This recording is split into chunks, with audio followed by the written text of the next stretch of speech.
Hello everyone. We are here to read the second chapter of book Shirdi Sai Charitra. Let's start. In the first chapter, I described Sai Baba's miracle of checking and destroying the epidemic of cholera by grinding wheat and throwing the flour on the outskirts of the village. I also heard about some miracles of Sai Baba, to my great delight. And this delight inspired me to write this poetic work. I also thought that the description of these grand miracles would be interesting and instructive to Baba's devotees and would destroy their sins. So I began to write about the sacred life and teachings of Sai Baba. The life of the saint is neither logical nor dialectical. It shows us the true and great path. In capacity and boldness in undertaking the work, such as writing this book, Hemant Pant initially believed that he was not fit to undertake this work. He said, "I do not know the life of my intimate friend, and nor do I even know my own mind. Then how can I write the life of a saint or describe the nature of incarnations, which even the Vedas were unable to do? One must be a saint himself before he could know other saints.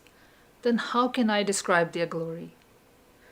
To write about the life of a saint is the most difficult of undertakings.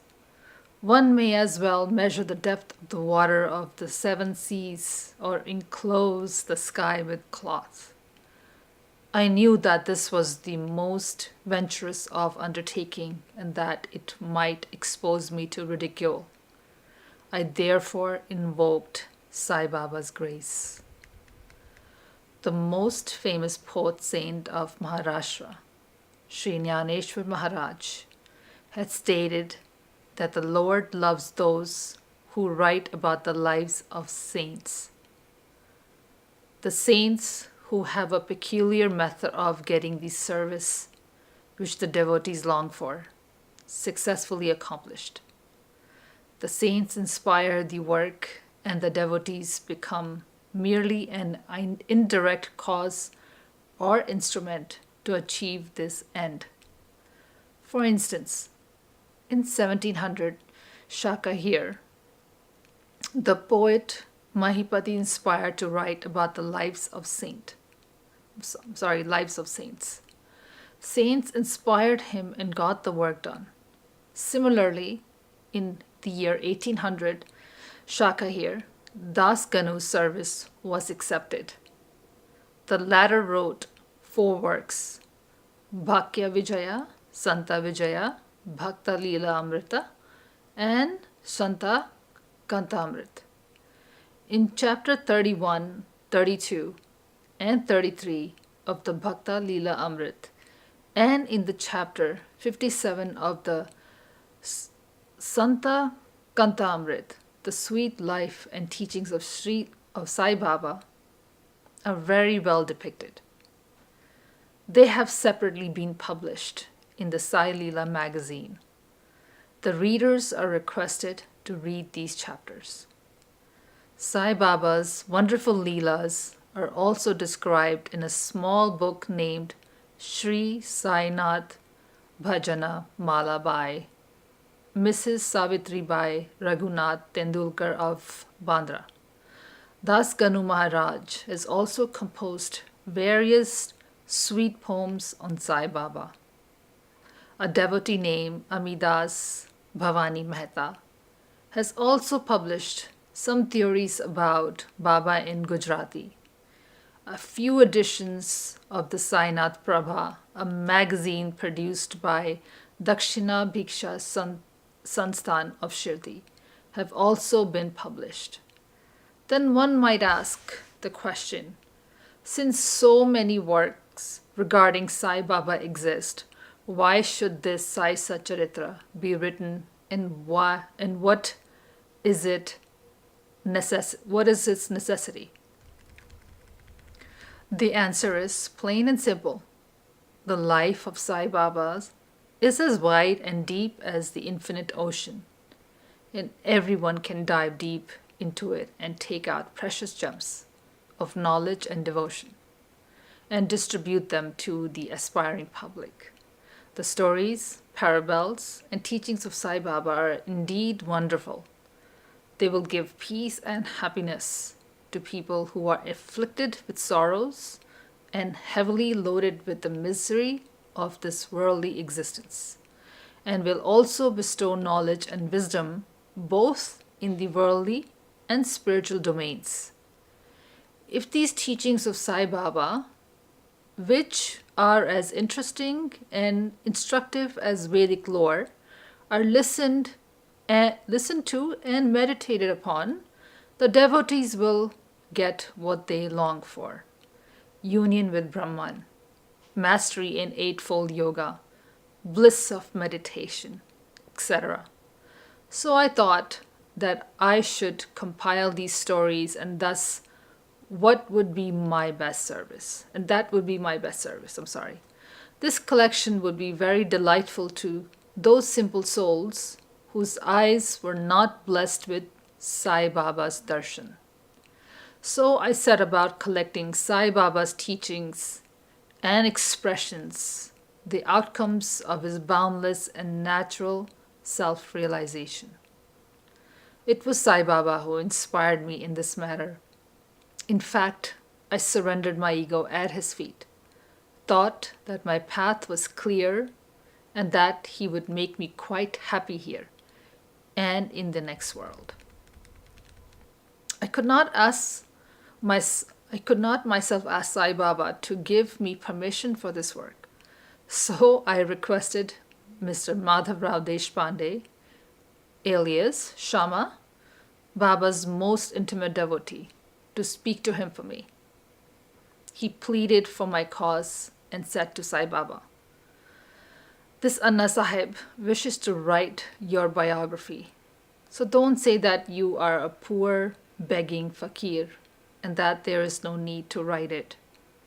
Instead, if you agree and help him, your feet, Grace, will accomplish the work. Without your consent and blessings, nothing can be done successfully." When Sai Baba heard this request, he was moved and blessed me by giving me his udi, which is sacred ashes, and placed his boon bestowing hand on my head and said, "Let him make a collection of my stories and experiences and keep notes and memos. I will help him. He is only an outward instrument.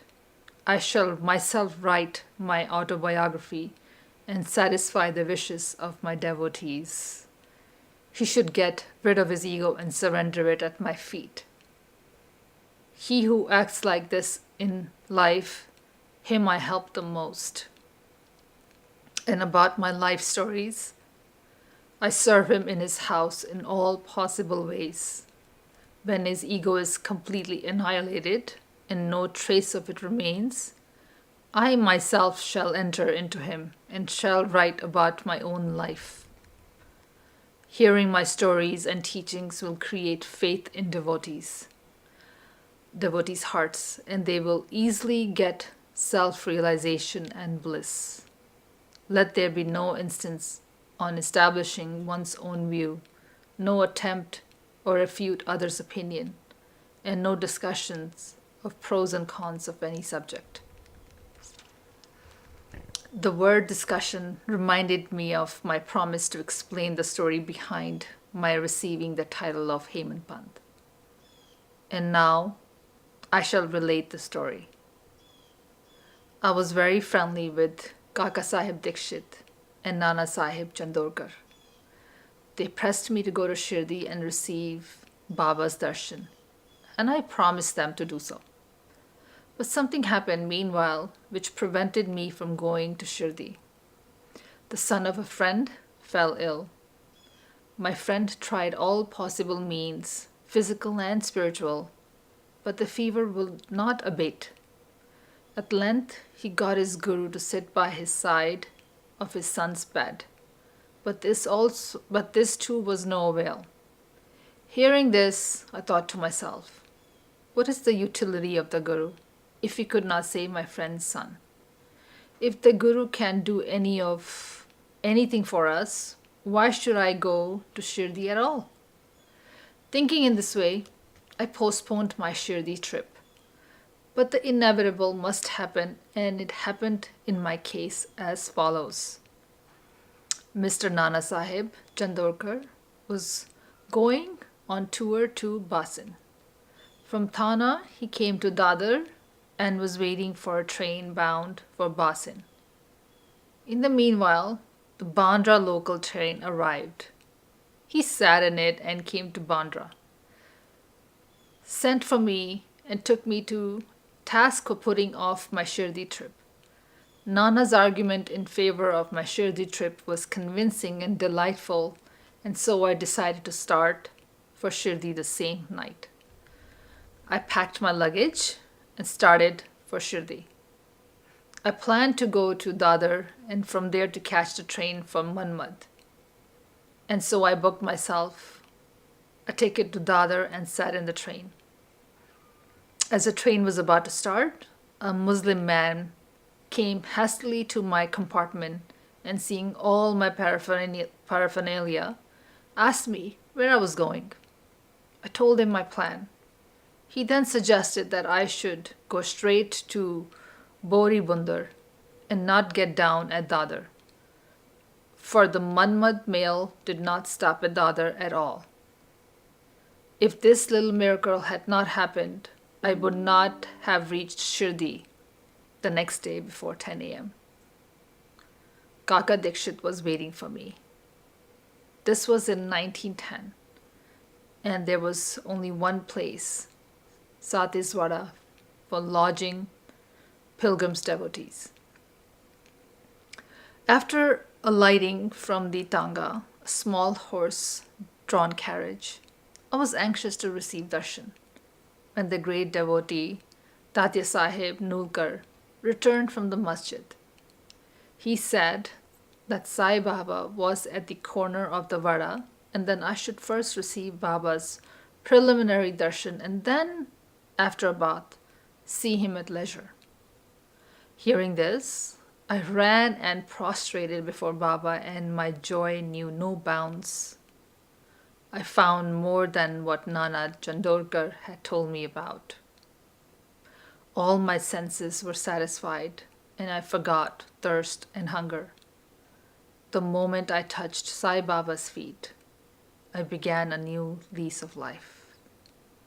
I can only remember them and prostrate before them. The peculiarity of receiving Sai Baba's darshan, as I discovered, is that by receiving his darshan, our thoughts are changed. The force of previous actions is abated, and gradually non-attachment or dispassion towards worldly objects grows. It is by the merit of actions in my past births that such darshan is attained, and if you see Sai Baba, the entire world becomes or assumes the form of Sai Baba. The next section, the heated discussion. The day I arrived in Shirdi, there was an argument between myself and Bala Sahib Bhate regarding the necessity of a guru. I contended, why should we lose our freedom and submit to others? When we have to do our duty, why is a guru necessary? One must try his best and save himself. What can the guru do for a man who does nothing but sleeps indolently? And Mr. Bhate took up the other side and said, whatever is bound to happen must happen. Even great men have failed. Many proposes one way, but God disposes the other way. Brush aside your cleverness. Pride or egoism won't help you. This discussion with all its pros and cons, went on for an hour or so. And as usual, we did not arrive at a decision. We had to stop the discussion ultimately, and we were both exhausted. The net result of this was that I had lost my peace of mind and discovered that unless there's a strong body consciousness and egoism, there, there will be no argument. In other words, it is egoism which breeds arguments. Next section. The significant and prophetic title. When we later went to the masjid, Baba asked Kaka Sahib Dikshit what was going on in the Vada. What was the discussion about? And staring at me, Baba added, "What did this Hemant Pant say?" Hearing these words, I was rather surprised, since the masjid was at a considerable distance from Sate Vadas, and the discussion happened. Where the discussion happened. How could Baba know about our discussion, unless he was omniscient and the inner ruler of us all? I began to wonder why Sai Baba would call me by the name Hemant Pant.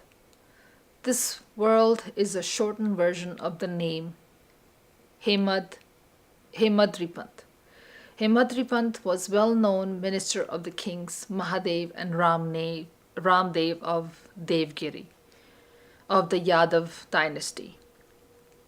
He was very learned, good-natured, and the author of works such as Chaturvarga, Chintamani, and Raja Prasti. He invented and started new methods of accounting and was the originator of the Modi script. But I was quite the opposite, an ignoramus of dull and mediocre intellect. So I could not understand why the name or title was conferred upon me. But upon thinking seriously about it, I thought that the title was a dart to destroy my ego, so that I would always remain meek and humble. It was also a compliment paid to me for my skill in the argument. When I look at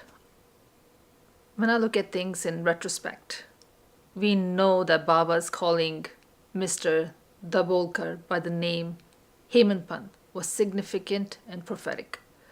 As future years showed, he looked after the management of the Sai Sansthan very intelligibly and maintained its accounts professionally.